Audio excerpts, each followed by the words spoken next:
Ladies and gentlemen, and all other non-conformational beings, I welcome you to the It's Always Sunny in Hell podcast. In this, our 15th episode, me and Aceman, who's getting a cigar, intend to revisit the pitch of the podcast, which is that it is 3 parts fun podcast, 1 part conspiracy theory, and that conspiracy theory is, I do believe, and I might believe that you do believe, that the main characters of the television sitcom It's Always Sunny in Philadelphia have died and are in hell. Yeah, fuck yeah, baby. Rip it and grip it. No, hold on, Aceman. Can you do like a second intro while I get a soda? Yeah. Okay, great. Hello and welcome to the It's Always Sunny in Hell podcast, a fan podcast. That was good intro. Yeah, right? Thank you. Yeah. Thank you. I totally Nailed didn't it rip in. that from you. What's up? What episode did we watch? We watched The Gang Goes on Family Fight. Yeah. Yes. So this episode is important to me for a great many reasons. One of which being, and this is not a joke or a bit or a gag or a goof. This is the first episode of It's Always Sunny in Philadelphia I watched in its entirety. Yeah. And because I saw a clip from it, I wanted to see more clips. I eventually realized that I had watched so many clips I'd seen the full episode. Yeah. You know, it was one of them. But also, this episode is like a weird pillar of my theory. Yes. Where do you want to start? Do you want to start with the theory and then we can, after getting through that? Also, this is part of our continuing cricket arc. Because Cricket, does appear in this episode. He appears in this episode. It's not the really definition of a cameo. It's not really going to be a Cricket episode, though, of the podcast. But it technically counts, guys. It technically counts. Yes. Okay. Cricket is count. We are still on the Cricket arc. Yes. He does appear. You saw his face. It is burned. How did it get burned? We'll get to that. Dude. You already know. I'm fine going theory in, because we've been kind of not been theory going. For these, they're in heaven in this episode. Hear me out. Whoa. I don't know how it happened, but this is what I propose. There's television production happening in hell. Yes. There's also television production happening in heaven. Mm-hmm. Somehow, the producers of the show in hell found a way to sneak the gang into heaven's production of Family Fight. Yeah. The Barretts, those are real human people who are in heaven. They're good humans. But they were able to sneak the gang into the production in heaven.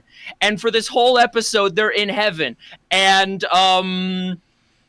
that's it. Yeah. I'm insane. One thing that happened in the episode that made me almost, like, think about that fonder is like how passionate the host is. Yes. It feels like there's something more at stake than money.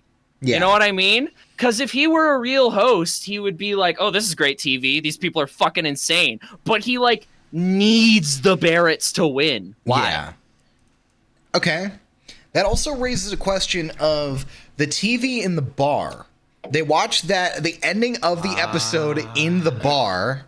Mm-hmm. And so do you think the dancing guy is a heaven show or a hell show? Oh, fucking A. Oh, I didn't know if it was going to touch on dancing, man. We have to do a whole fucking episode on that TV. Because another thing is that, like, if you watch what's on that TV, it's occasionally fucking wild. Like, there's the time when there's the newscast that Mac is on the TV for 1 second about, and that, like, spirals into a whole episode. They've done multiple episodes that deals about public access TV. Yeah. It was totally crazy. And now back to you. Yeah. But, like, a big thing that happened for me is I don't remember what episode it is exactly, but there's one episode in season 1 when I think they're alive where if you look at the background of the bar, you can see that there's just a football game on Yeah. in the background of the TV, which if you think about it would be pretty commonplace for a bar, which if you think about thinking about it makes you wonder why there isn't always a football game on the background of the TV, because they died and went to hell where they don't get the fucking TV reception of the NFL anymore. Yeah. I don't know. Like, yeah, the passion from the host. It feels like there's more at stake than just $20,000. And the whole show is a wholesome family show. That's the premise of that one. It's Family Feud. It's parody Family Feud. It's a family friendly show with these fucking characters that are just the opposite coming on. Just total degenerates, idiots, savages. That's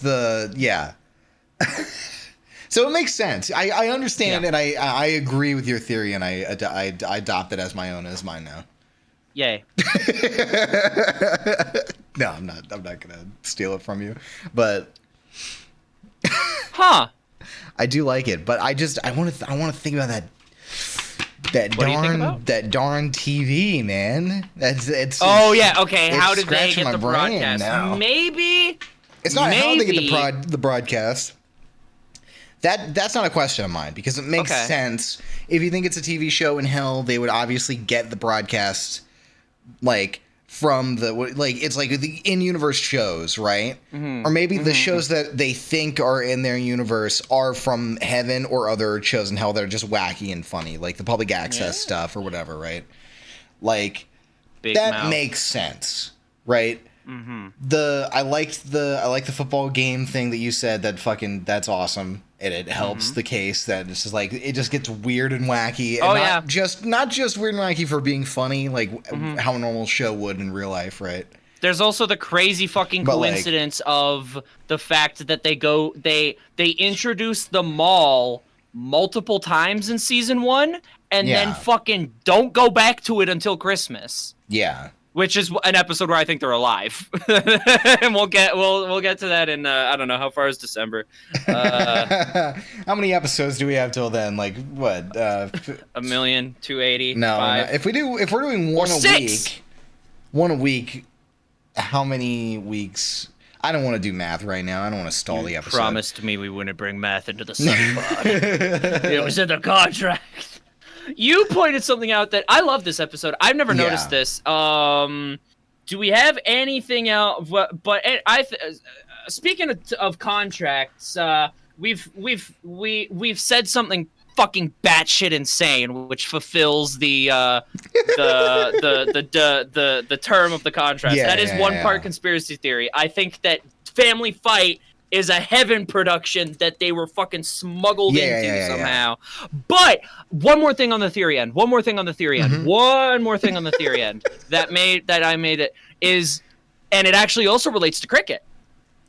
The whole thing is that they get because game shows will sometimes do this. Like you see it a lot on like Big Brother and shit, where it's like, a message from home, and they get a family member or a friend to record a message, and it plays on the broadcast. And everybody loves it. They go nom nom nom nom nom nom with their popcorn. But for this episode, they make the joke where it's cricket. So he's like, "Hey, bring home the 20,000 for Patty's Pub," and then he takes off his hood and he's all burned, and the audience goes, "Oh." But they say an interesting thing. They talk about how it's cricket. He says, "All right, give me my $5, Charlie." And I forget who says it. I think Max says it, but he was like, "Was cricket really all we could get?" So I was like, "Yeah," which is like, why? Because the answer is they're horrible people and no one wants to do it for them. But I float out Artemis. Yeah. Why did it have to be cricket and not Artemis? Yeah. I guess the in-universe reason, if it's not hell theory, the non-hell theory reason would be, Artemis was busy and cricket's the only one because he's homeless and they just have to give him $5, right? That's the lame or a couple lemons excuse, right? Yeah. But yeah, that is a good Yeah. We've not really touched on Artemis that much. I think we've talking about. Have we even talked about her? I don't know. We talked about the waitress a lot, but I don't know if we've talked about Artemis that Going much. to my channel. I don't know. Scanning my brain. Did we do Who Pooped the Bed as a podcast episode, or did we just watch that? I think we just watched that with one. the boys. Okay, it's just Charlie, Dennis, Old Lady House. We have not seen Artemis, period. Yeah, we haven't seen Artemis, period. Really? Wow. Yeah, that's actually crazy. She's in a couple. We're gonna have our Artemis arc, and you know what that means. Dayman. Bleach our assholes? Oh, Dayman. Dayman. Yeah, Dayman. Yeah. That's what I was... Yeah. Everybody's favorite episode. Okay, hi. This is Aceman while editing. I found something very interesting. I found two things very interesting while I was going back through the episode to get screenshots for this podcast. First thing was that the set of Family Fight, it has yellow and purple colors, which in my mind, those colors are associated with Christianity. You know, if you ever seen Bible Man, you know what I'm talking about. And the second thing, Charlie says when he was getting quizzed by the Family Fight people that he was in the mall, which is in our minds, the connection, or it's the real world, right? It's the in-between of heaven and hell. So there's something to be contributed to the theory. So if they are going from hell to heaven, Charlie could have gotten a little bit lost in the mall, gotten quizzed by the Family Fight people, and then they're up in heaven for Family Fight. That's just a little idea thing that I had. Anyway, back to the episode. Bye. Now let's talk about how great this fucking episode is. I love this fucking episode so much. There's a joke that happens in this episode that as a fucking comedic thing, I think that comedy being understated and not the fucking put in front of your face is awesome. I love it when a joke is never said in the show, but is obvious enough within the show that you ever get this where you're watching a thing with a friend and you're like, oh, I hope they get the joke. And then you're like, did you get the joke? And they're like, yeah. The biggest one for me is I was watching Scott Pilgrim versus the World, and there's the scene at the end in the Chaos Theater where fucking Kim Pine is like, we are Sex Bomb. We are here to sell out and play music and stuff. And I legitimately turned over to my friend and was like, did you see the cheat? And they're like, yeah. God. But where a joke is like that, where a joke is in your head, you're like, oh, I hope they get it, and everyone fucking gets it. There's this thing they set up that Charlie has taken this quiz, which is fucking hilarious, and he gives these crazy answers. Yeah. But the way they use that for humor is that fast money is a thing. We're not going to explain fast money. If you're watching this show, you've watched Family Feud. No, it's fine. Anyways, Frank does fast money after Default passes out on a fart keychain, which is, I think Mac just says, now that is as low brow as you can get. And then Frank and Charlie are just smiling. But Frank nails fast money. Yeah, and he gets the highest answer for every answer in every category. Yeah. So they just need 5 points to win, and there's only 5 questions. And since Charlie did the quiz and has gotten the lowest score, which is 1 point, if they let Charlie go, he would have gotten it. Yeah. Fucking perfect. Mark.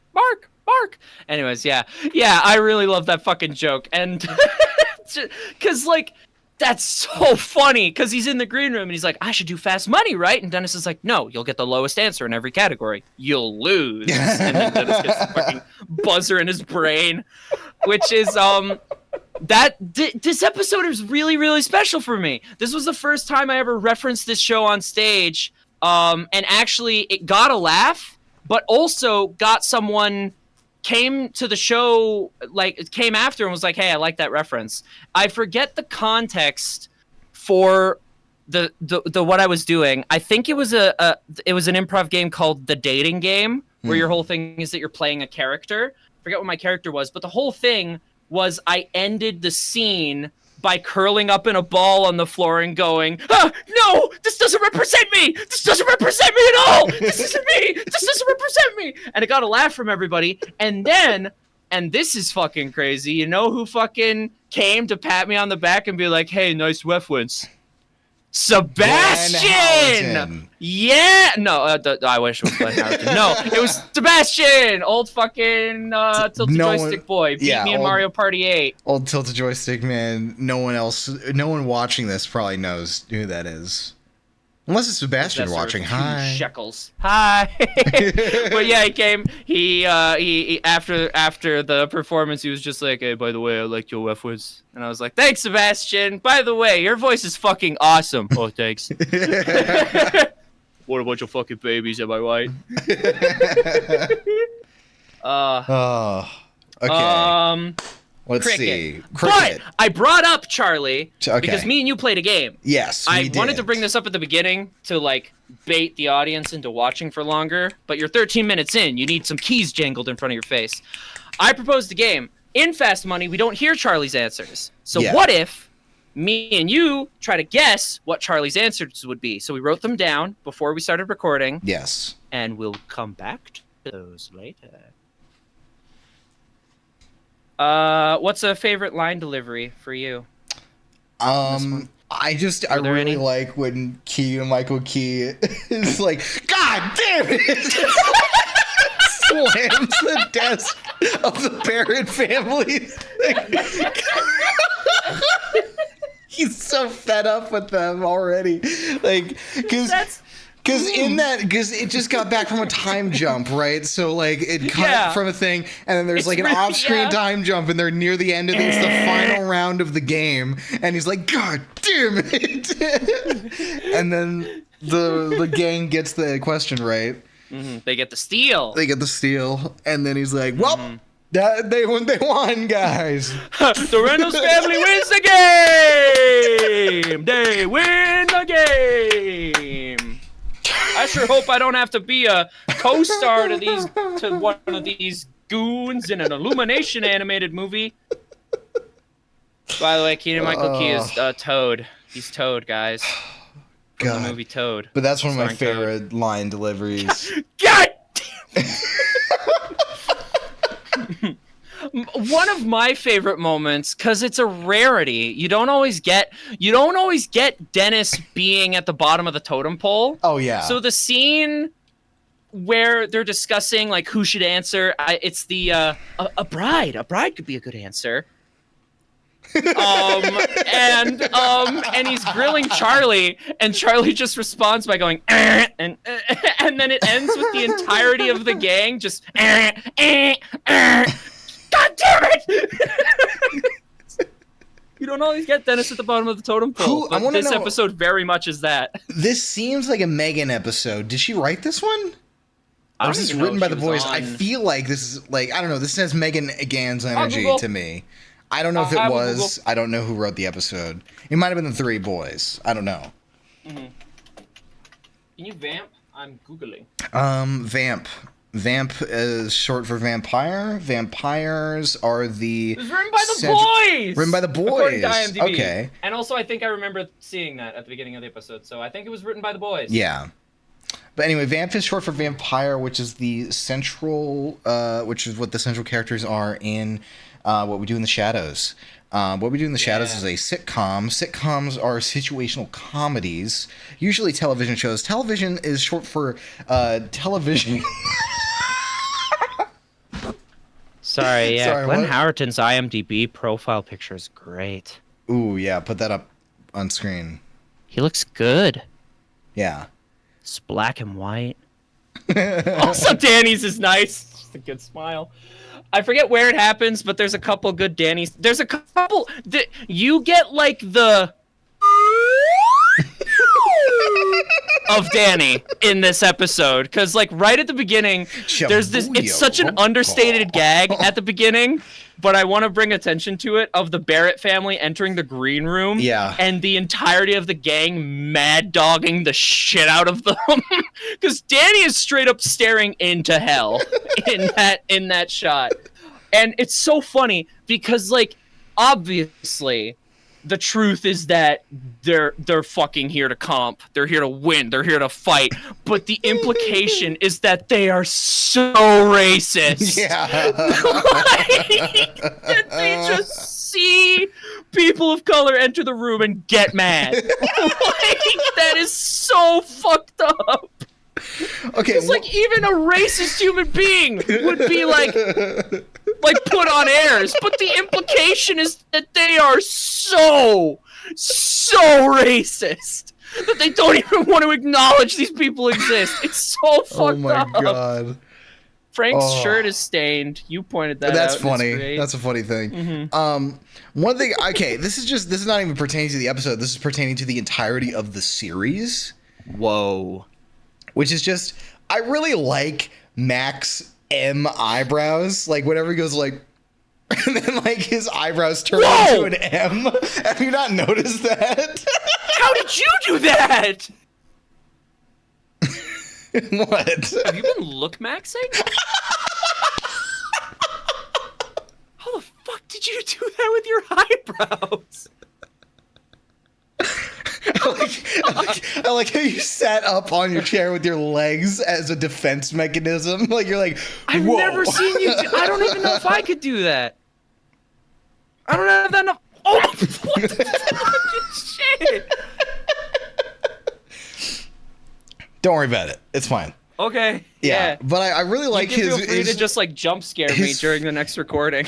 Like, you've noticed that, though, about Mac, where his funny eyebrows go into, like, an M shape whenever he's, like, looking someone, like, it's mostly happens, like, whenever he does the ocular pat down. Like, let me I was gonna say, recreate. Like, in the scene right before the ocular pat down, where he's like, as you can see, I've lost quite a significant amount of weight, which has made the bar a big security risk. Yeah, I have noticed those eyebrows from Mac. But also, it's his version of nose flaring up. Like, yeah. Mm-hmm. I really like that face. It's funny. As you were saying, I'd like to make a statement about the series as a whole. I thought you were going to say, I'd like to make a statement about the series as a whole. I like it. I do like it. It is true. Yeah. Passion. Max is a funny thing here. He mentions Frank adopted me. Yeah, I think that was something that happened. Purely on paper. No, I think no. Was that not a thing that happened in that season? Because I feel like I remember an episode with Mac's dad coming back again, and then something happens. I don't know. I could be just fabricating that. But I think that might be a thing. I don't know. We'll have to go through season 10 more. I don't think so.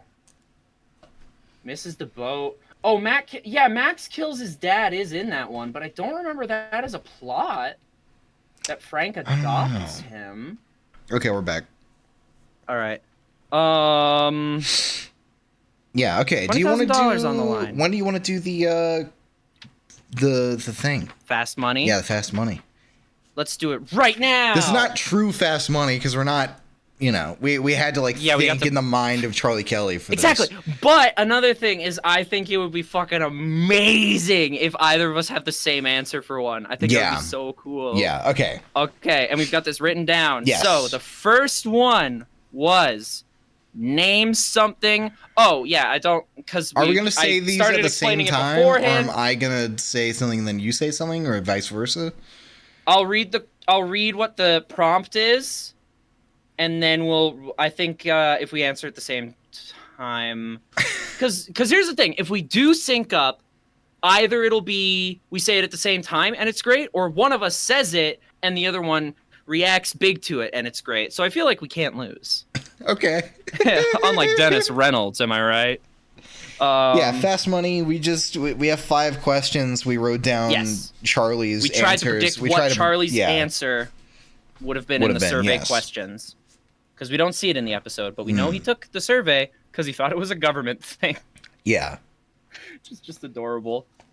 Do we say our answers at the same time or one at a time? We'll do one at a time. We'll do the first one at the same time. I feel like the first one is maybe possibly a mind meld.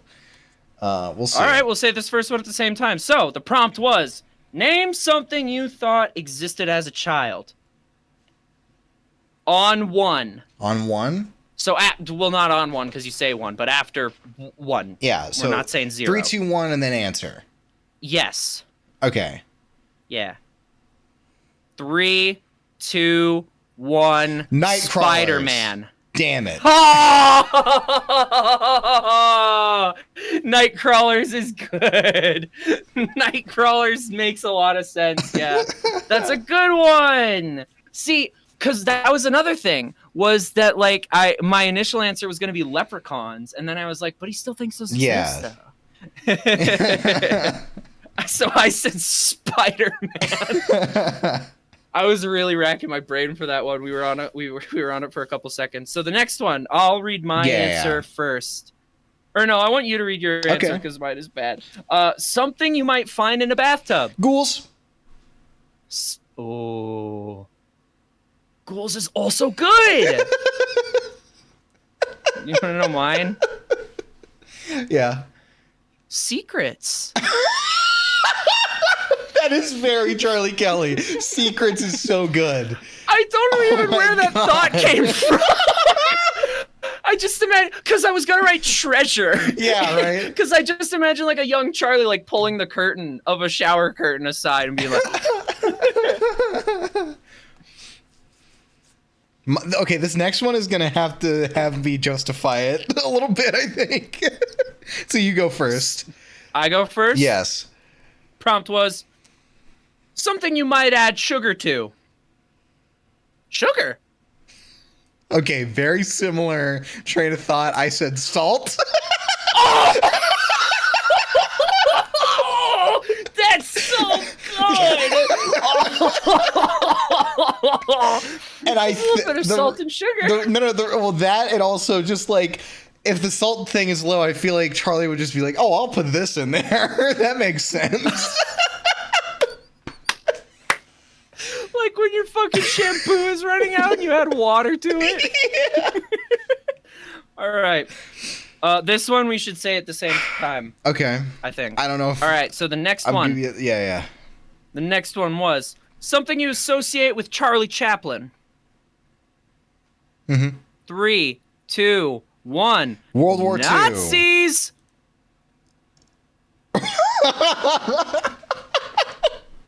Dude. Nazis makes more sense because I don't think Charlie He knows what those are. Yeah, like I'm pretty sure he would be like, was there 2 of those? I don't... What, All right.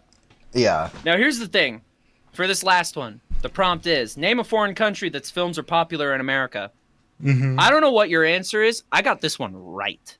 Okay. So feel free to read your answer first. Name a foreign country that's films are popular in America. Charlie Kelly. California. Hollywood!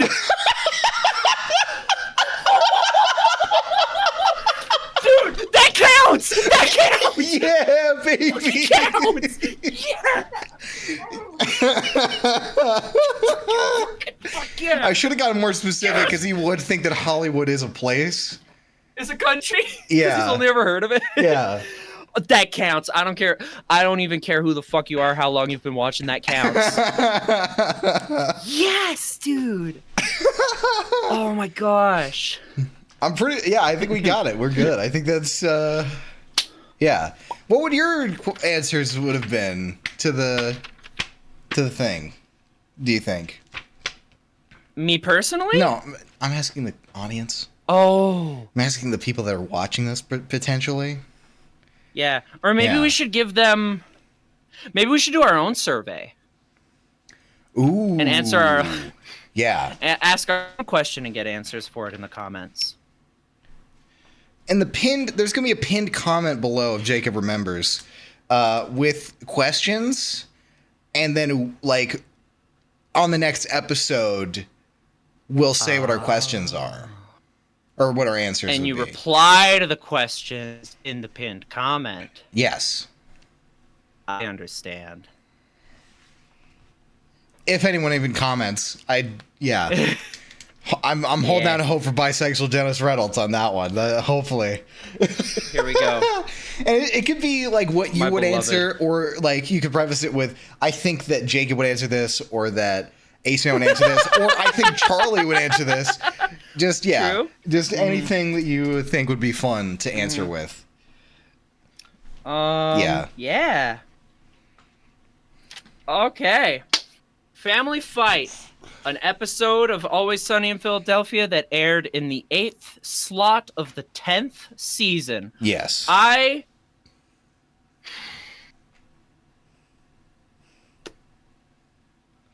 really biased, but I think on this episode's ability to exist within a bottle, but still have a lot of moments that are like very much like specific to the characters, like the opening of like even in the opening, I feel like you get every character's kind of like creed. Like I like this episode a lot. I forgot to mention whenever it's the beginning, because you just reminded me, right?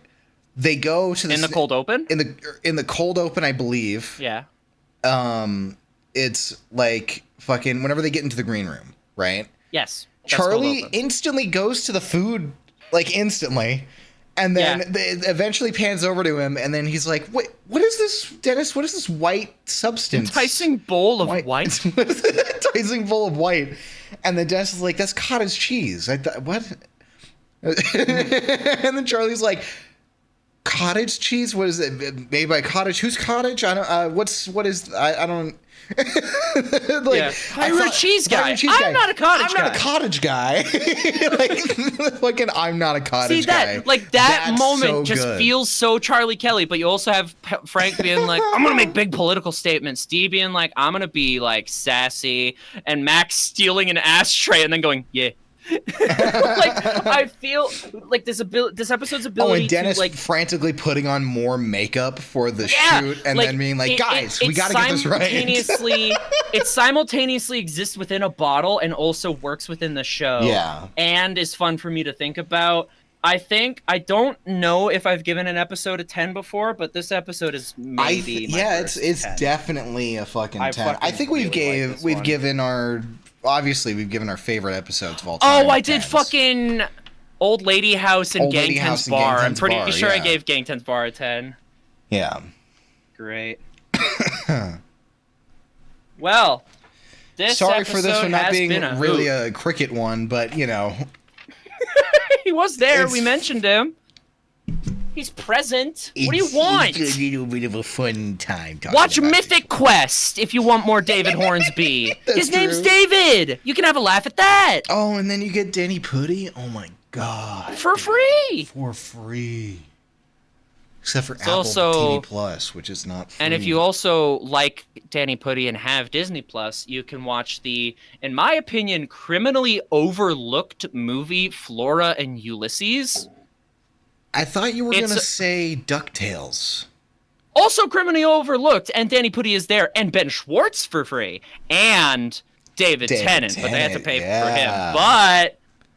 And who's the guy from SNL? Bobby Moynihan! Yeah, Bobby Moynihan. That guy. And fucking Rennie Vanderquack. That's not the voice actor's name. Katie McCutcheon! Don Cheadle? Hell yeah. For a one time. Not for just one time. He's there for like a whole season. Oh yeah. Yeah. Don Cheadle? Yeah. Isn't the whole gag that Donald like swallows the voice capsule and then is Don Cheadle's voice for one episode? I'm pretty sure they bring it back for like a whole season. I should rewatch DuckTales then. Because it was like season 2, I think. I don't know. Got a show been a while. You want us to rewatch, make sure to call us at the number. Show me the number. That's not how the... Show me the... That's not how the show ends. That's a good gag, but that's not how we end the show. You have to like say the number. It doesn't just pop up automatically. All right. What is the number? That's not even... That's Jeopardy. That's not even Family Feud. You were doing Family Feud because this is a family fight. Yeah, it makes sense. Oh, that's Jeopardy. Okay. The what is Jeopardy. I've got an option between two challenges. One of the challenges I know involves riding horses. The other involves like saying a fictitious phone number. I don't know what game show you're talking about, but that is called The Amazing Race. There's a game show called The Amazing Race. That's not how it works. It's got a lot of yellow envelopes. A woman got, like, fucking decimated by a watermelon that one time.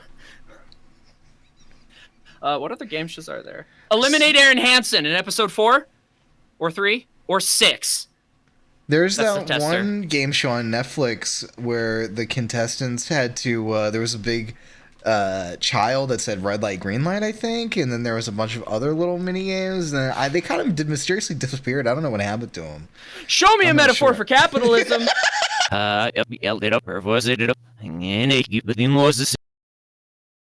Okay, I think I might end it on show me a metaphor for capitalism, and then it just cuts. I think I might know so many more game shows though. I'm stopping the recording. Show me Sam Rice.